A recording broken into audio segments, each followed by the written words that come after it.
थंड हवेचे ठिकाण असणारे माथेरान सध्या चांगलंच तापलं आहे. माथेरानमधील बांधकामावर हरित लवादाने पाडण्याचा निर्णय दिल्याने माथेरानमध्ये संतापाचे वातावरण बनले आहे. हरित लवादाच्या निर्णयाविरोधात येत्या 30 तारखेला माथेरान बंद राहणार आहे. तर कारवाई झालीच तर माथेरान बेमुदत बंद करण्याचा निर्णय माथेरानकर नागरिकांनी घेतला आहे. माथेरानमध्ये जो प्रश्न सुरू आहे, हरित लवादाने जो निर्णय दिलेला आहे त्याच्यामध्ये जे पहिल्यापासून जे ब्रिटिश नागरी भूखंड होते त्याच्यात 1 इंचानी वाढ झालेली नाही आहे आणि लोकसंख्या तर नैसर्गिकरित्या वाढते. तर माथेरानच्या लोकांनी जायचं कुठे राहायला? त्यांना काहीतरी त्यांची सोय झाली पाहिजे. त्याच्यासाठी सरकारने जो DP प्लॅन आहे तो लवकरात लवकर मान्य केला पाहिजे. नाही तर काय, मला तर असं वाटतं की आपण म्हणजे स्वतंत्र भारतात असूनसुद्धा पारतंत्र्यातच राहतोय की आपल्या कोणत्याच इच्छा इथे पूर्ण होत नाही आहे. की साधी राहायला जर आपला निवारा नसेल, जी मूलभूत गरज आहे, तर त्याच्यासाठी नक्कीच सरकारने लवकरात लवकर DP प्लॅन सँक्शन करावा.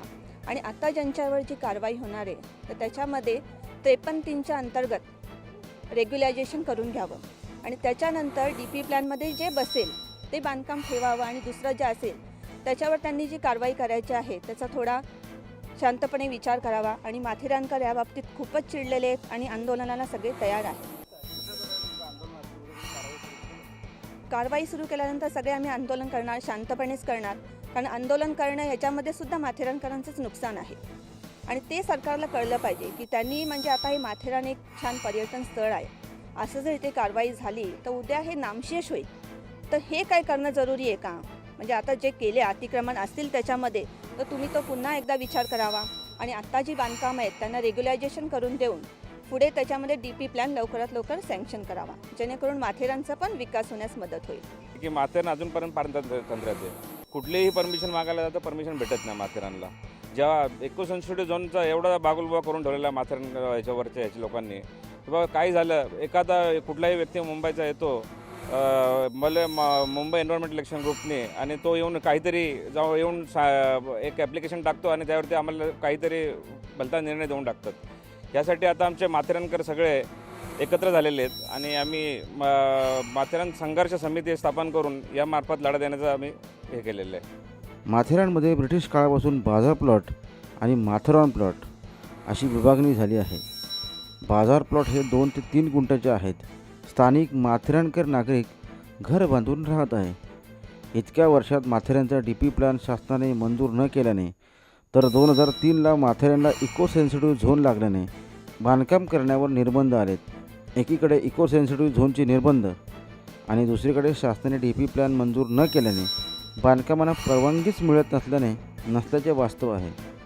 दरम्यान 2003 नंतर माथेरानच्या नागरिकांनी जी घराची बांधकामे केलीत त्याविरोधात अलीकडे बॉम्बे एन्व्हायरमेंट ॲक्शन ग्रुपने पुण्याच्या हरित लवादाकडे तक्रार केली असताना केलेली बांधकामे तोडण्याचा निर्णय हरित लवादाने दिल्याने माथेरानमध्ये याविरोधात तीव्र संताप व्यक्त होत आहे.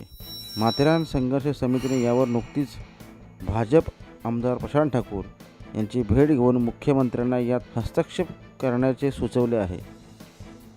येत्या 5 तारखेला मुख्यमंत्र्यांसोबत याविषयी बैठक होणार आहे. तर 30 जानेवारीला या निर्णयाविरोधात माथेरानमध्ये बंद पाळण्यात येणार आहे.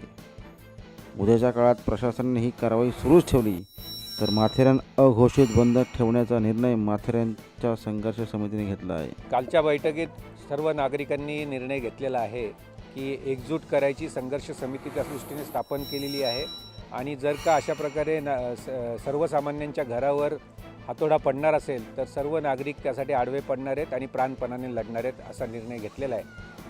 उद्या 30 तारखेला एक लाक्षणिक आम्ही बंद करतो आहे. त्यानंतर जेव्हा केव्हा कारवाईला येतील तेव्हा बेमुदत बंद त्या दिवसापासून आमचा चालू होईल. जोपर्यंत सरकार याबाबतीत ठोस निर्णय घेत नाही आणि आमची घरं रेग्युलराईज नियमित करत नाही तोपर्यंत हा लढा आता चालूच राहणार आहे. माथेरानकरांच्या या संभाव्य समस्येबाबत कायमस्वरूपी निर्णय निघावा याकरता राज्य शासनाचं लक्ष याकडे वेधण्याकरता प्रसारमाध्यमांच्या माध्यमातून म्हणा किंवा लोकजागरणाच्या माध्यमातून म्हणा एक सनदशीर मार्गाने आंदोलन करण्याचं निश्चित करण्यात आलेलं आहे. आणि ह्या आंदोलनाचा पहिला भाग म्हणून 30 तारखेला माथेरानमध्ये एक लाक्षणिक बंद पुकारलेला आहे. सर्व संस्थांनी सर्व पक्षांनी त्याला पाठिंबा व्यक्त केलेला आहे. त्यानंतर ज्यावेळेस कारवाईची वेळ येईल न्यायालयाच्या निर्णयानंतर सर्व प्रशासन खडबडून जागं झालेलं आहे आणि गेल्या 15-20 वर्षामध्ये कुठल्याही प्रकारची परवानगी बांधकामाला दिली नाही आणि अचानक न्यायालयाच्या निर्णयानंतर नोटिसा लोकांना सुरू झालेल्या आहेत आणि ह्या कारवाईच्या विरोधामध्ये संपूर्ण माथेरानची एकजूट करून ह्या निर्णयाच्या विरोधामध्ये आंदोलन करायचं सर्वपक्षीय लोकांनी ठरवलेलं आहे. सरकारने साथ देतोयच, पण आम्ही असं ठरवले गावकऱ्यांनी मिळून की जर यांनी जर आम्हाला साथ नाही दिला, म्हणजे सरकारने नाही, सरकार तर साथ देणारच आहे, पण पोलिसांनी वगैरे ॲक्शन घ्यायला भाग पडलं तर आम्ही लक्षणीय संप करू आणि आम्ही त्याला जोरदार विरोध करूया. तर हरित लवादाच्या निर्णयाचे पालन करून केलेली बांधकामे तोडण्याचा निर्णय प्रशासनाने घेतला आहे. यासाठी अलीकडे पोलीस आणि नगरपालिका प्रशासनाने स्थानिक नागरिकांची बैठक घेऊन सहकार्य करण्याचे आवाहन पालिकेच्या मुख्याधिकारी यांनी केले आहे. आता आपण पोलीस बंदोबस्तासाठी पत्र दिलेलं आहे आणि पोलीस बंदोबस्त मिळाल्यानंतर NGTची जी ऑर्डर आहे त्यानुसार आपण कायदेशीर कारवाई करणार आहे. दिलेल्या आहेत ना नोटिसा. MRTP कायदा कलम 52, 53, 54 अंतर्गत आपण नोटिसा दिलेल्या आहेत आणि त्याच्यानुसार पुढची कायदेशीर कारवाई चालू आहे. हो, आम्ही दिलेलं आहे. बंदोबस्त मिळाल, ज्या दिवशी बंदोबस्त मिळेल त्या दिवसापासून आमची कारवाई चालू होईल. माथेरान हे पर्यटन स्थळ आहे. हरित लवादाच्या निर्णयाने माथेरानकर नागरिक कधी नव्हतो आक्रमक झाला आहे. उद्याच्या काळात बांधकामे तोडण्यास सुरुवात केली तर कायदा आणि सुव्यवस्थेचा प्रश्न माथेरानमध्ये उद्भवण्याची परिस्थिती निर्माण होण्याची भीती आहे.